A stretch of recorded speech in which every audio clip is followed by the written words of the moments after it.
الحمدللہ وسلام علی عبادہ الذین اصطفیٰ اما بعد فاعوذ باللہ من الشیطان الرجیم بسم اللہ الرحمن الرحیم۔ الحمدللہ آج سے ہم صحیح مسلم کا درس شروع کریں گے۔ صحیح مسلم کا سب سے پہلے مختصر سا تعارف دیکھ لیتے ہیں۔ صحیح مسلم حدیثوں کی ایک کتاب ہے جو لکھی ہے ابو الحسین مسلم بن الحجاج القشیری نیشا پوری۔ نیشا پوری ان کو اس لیے کہا جاتا ہے کہ ایران کا ایک شہر ہے نیشا پور، وہاں سے ان کا تعلق تھا۔ تو ان کا نام ہے مسلم بن حجاج، قشیری ان کا لقب ہے، قبیلہ ہے، وہاں سے ان کا یہ لقب ہے۔ ابو الحسین ان کی کنیت ہے۔ تو یہ ایک طریقہ کار ہے کہ اصل نام کے ساتھ جو لوگ تھے وہ اپنی کنیت سے مشہور ہو جاتے تھے، یعنی اپنی اولاد کے ساتھ نسبت کے ساتھ ان کا نام ہوتا تھا۔ تو عرب کے اندر یہ کافی پایا جاتا ہے۔ جیسے اللہ کے نبی صلی اللہ علیہ وسلم کے بیٹے کا نام قاسم تھا تو آپ کو ابو القاسم صلی اللہ علیہ وسلم بھی کہا جاتا تھا۔ تو ان کا جو نام ہے وہ ہے ابو الحسین، یہ ان کی کنیت ہے، اور نام ہے مسلم بن الحجاج۔ تو یہ 204 ہجری کو پیدا ہوئے اور 261 ہجری کو انہوں نے وفات پائی ہے۔ تو امام مسلم شاگرد ہیں امام بخاری کے، اور امام بخاری کا مکمل نام ہے ابو عبداللہ، یعنی یہ کنیت ہو گئی، عبداللہ ان کے بیٹے کا نام، اور اپنا ان کا نام ہے محمد بن اسماعیل بخاری۔ تو بخاری ان کو اس لیے کہا جاتا ہے کہ وہ بخارا کے رہنے والے تھے۔ بخارا ازبکستان، یہ روس کی ایک آزاد ریاست ہے، اس کا ایک شہر ہے۔ تو یہ فوت ہوئے ہیں جی 256 ہجری کو۔ تو اس حوالے سے سمجھ لیں، ہجری بھی آپ کو پتہ ہوگا کہ اسلامی جو سال ہے وہ ہجری کہلاتے ہیں، یعنی جس سال اللہ کے نبی صلی اللہ علیہ وسلم نے ہجرت کی تھی تو وہ پہلا ہجری تھا، پہلا ہجری سال۔ تو آج چل رہا ہے 1446 ہجری، شعبان کا یہ مہینہ ہے، اور اگر انگریزی حساب سے دیکھیں تو یہ فروری کا مہینہ ہے اور 2025 ہے۔ تو تقریباً 500 سال کا فرق ہے انگریزی مہینے میں اور انگریزی سال میں اور اسلامی سال میں۔ تو یہ مختصر سا تعارف میں نے کروا دیا۔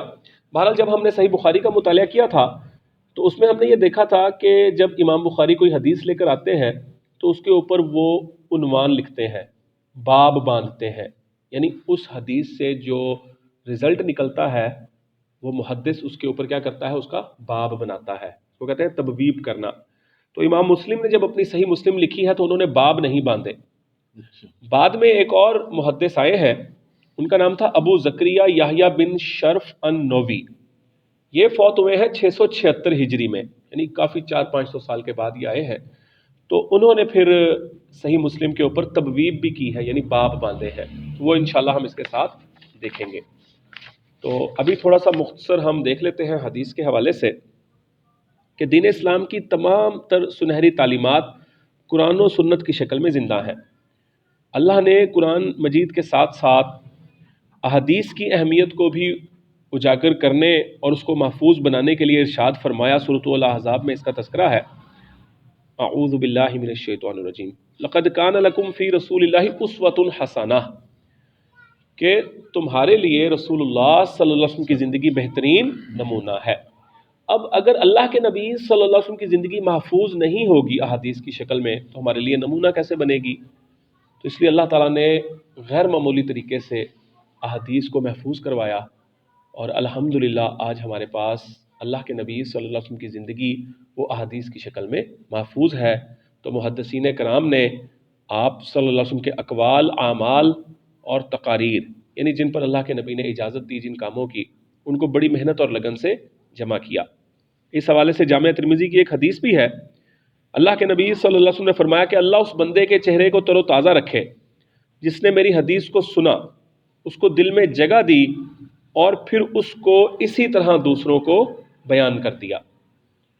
اور فرمایا اس لیے کہ بہت سے لوگ جن کو حدیث پہنچے گی وہ زیادہ یاد رکھنے والے ہوں گے سننے والوں سے، یعنی اگر میں نے سنا ہے تو ہو سکتا ہے میں کم عمل کروں، لیکن اگر میں کسی اور کو بتاؤں گا تو ہو سکتا ہے وہ مجھ سے زیادہ عمل کر لے گا۔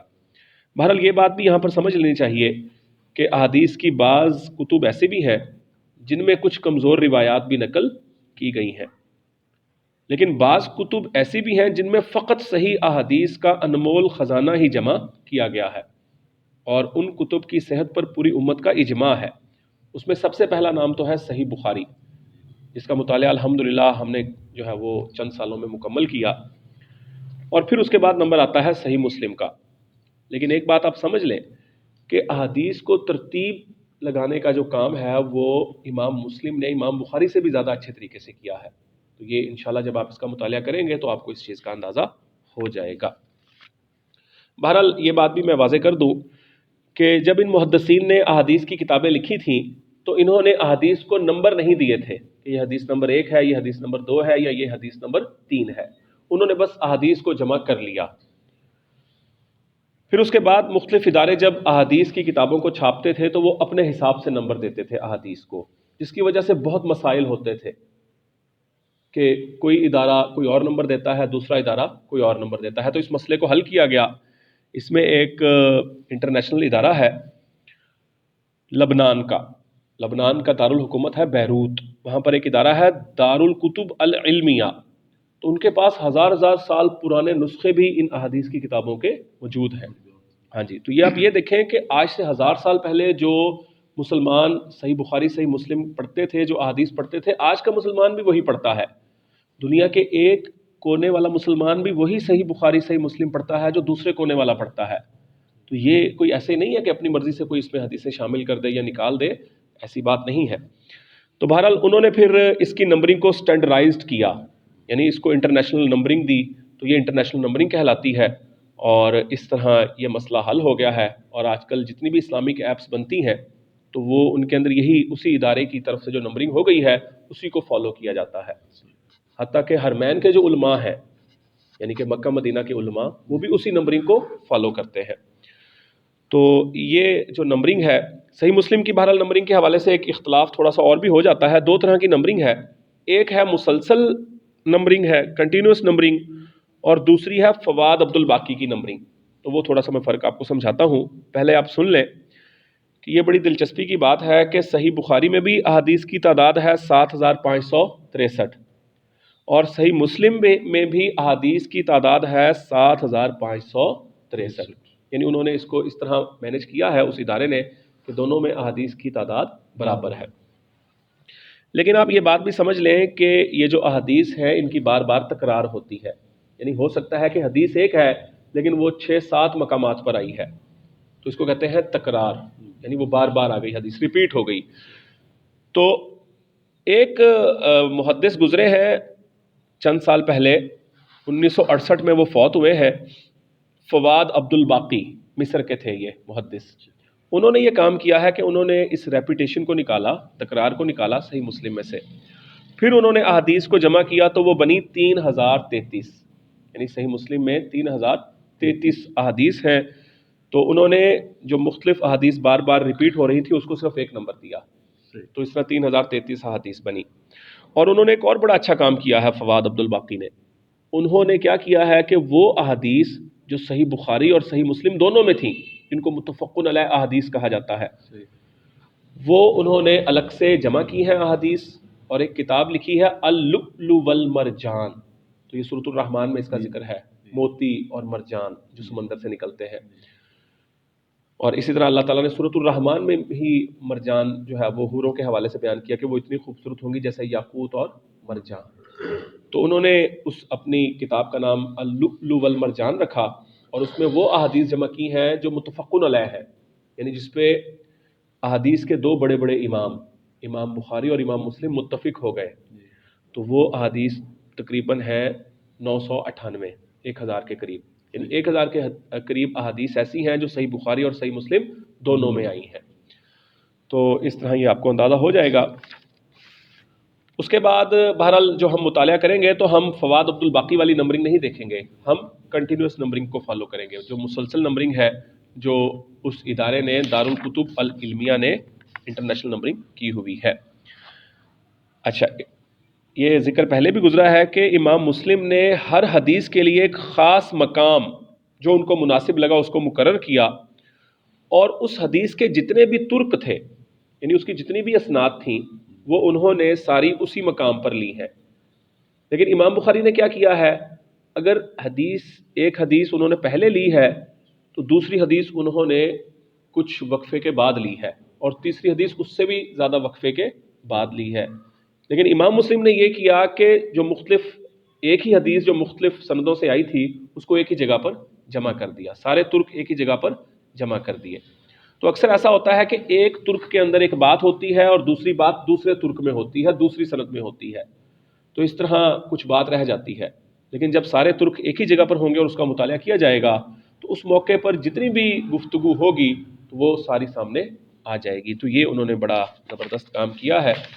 اب ہم ایسا کرتے ہیں کہ سب سے پہلے مقدمہ دیکھیں گے، اور یہ بھی امام مسلم نے بڑا نادر کام کیا ہے اور کسی محدث نے نہیں کیا، کہ انہوں نے احادیث کی کتاب لکھنے سے پہلے مقدمہ لکھا ہے۔ تو ہر مصنف جو اپنی کتاب لکھتا ہے وہ اپنی کتاب لکھنے کی وجہ لکھتا ہے کہ یہ میں کتاب کیوں لکھ رہا ہوں اور اس کی کیا ترتیب ہوگی، اس کو کہتے ہیں مقدمہ۔ ہم اکثر غلط بول جاتے ہیں مقدمہ، لفظ مقدمہ نہیں بلکہ مقدمہ ہے۔ تو مقدمہ کے اندر وہ وجہ بیان کریں گے کہ میں نے یہ صحیح مسلم کیوں لکھی ہے، اور اس مقدمے کے اندر وہ 92 احادیث لے کر آئے ہیں، 92 احادیث، اور اس میں انہوں نے علم حدیث کے حوالے سے بھی بڑی زبردست گفتگو کی ہے، اور صحیح اور ضعیف احادیث کے فرق کے حوالے سے بڑی بہترین گفتگو کی ہے۔ تو انشاءاللہ اس کو آہستہ آہستہ ہم پڑھیں گے، لیکن آج ہم ان کا صرف اس خطبے کا مطالعہ کر لیتے ہیں جس کو خطبہ مسنونہ بھی کہا جاتا ہے، کہ جب بھی کوئی تقریر کرنی ہو یا کوئی کتاب لکھنی ہو تو اس سے پہلے اللہ کی حمد و ثنا بیان کرتے ہیں، اللہ کے نبی صلی اللہ علیہ وسلم پر درود و سلام پڑھتے ہیں۔ تو یہ سنت طریقہ ہے۔ تو ان کا جو خطبہ تھا اس کا مطالعہ کریں گے، باقی مزید انشاءاللہ کل سے اس کو دیکھیں گے۔ تو وہ شروع کرتے ہیں بسم اللہ الرحمن الرحیم، یعنی شروع کرتا ہوں اللہ کے نام سے جو بڑا مہربان نہایت رحم کرنے والا ہے۔ الحمدللہ رب العالمین، تمام تر تعریفیں اللہ کے لیے ہیں جو تمام جہانوں کا پالنے والا ہے، رب ہے۔ والعاقبۃ للمتقین، اور عاقبت یعنی جو انجام ہے وہ تو متقین کا بہترین ہے، جو اللہ سے ڈرنے والے ہیں ان کا انجام بہت ہی بہترین ہے۔ وصلی اللہ علی محمد، اور محمد صلی اللہ علیہ وسلم پر درود ہو، سلامتی ہو، خاتم النبیین، بلکہ یہاں پہ انہوں نے لیا ہے خاتم النبیین، جو نبی کریم جو خاتم النبیین ہے، یعنی انبیاء کے سلسلے کو ختم کرنے والے ہیں۔ تو ختم نبوت کا مسئلہ شروع سے چلا آ رہا ہے۔ خود اللہ کے نبی صلی اللہ علیہ وسلم کے زمانے میں ایسے دجال پیدا ہو گئے تھے جنہوں نے نبوت کے دعوے کر دیے تھے، اور بعد میں بھی یہ سلسلہ جاری رہا۔ تو ہر دور کے اندر اس مسئلے کو بڑی شدت کے ساتھ جو ہے وہ اس کی نفی کی گئی ہے۔ تو امام مسلم نے بھی اس حوالے سے یہ کہا کہ محمد جو خاتم النبیین ہے، ختم نبوت صلی اللہ علیہ وسلم۔ وَعَلَى جَمِيعِ الْأَنبِيَاءِ وَالْمُرْسَلِينَ، اور تمام انبیاء اور رسولوں پر بھی انہوں نے درود بھیجا کہ ان پر بھی اللہ کی رحمتیں ہوں، برکتیں ہوں۔ تو یہ ان کا خطبہ مسنونہ تھا۔ کل سے انشاءاللہ اس کو ہم مزید اس کا مطالعہ کریں گے۔ اللہ تعالی ہمیں دین اسلام پر قائم رکھے۔ سبحانک اللہم و بحمدک، اشہد ان لا الہ الا انت، استغفرک و اتوب الیک۔